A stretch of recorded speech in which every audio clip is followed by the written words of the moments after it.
Trendsetter.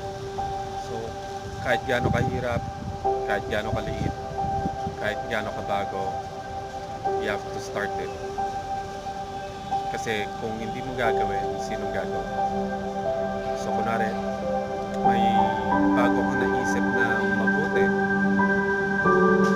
project, and you think may magbe-benefit dito, kahit gaano kaliit, simulan mo, and it's okay. So, probably smiling every day, kahit walang humingiti sa office nyo, okay lang.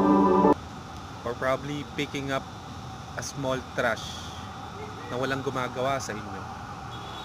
So, doing something good, something right, no matter how small, do it. Maganda yun para sa'yo at maganda rin para sa ibang tao. Kaya maging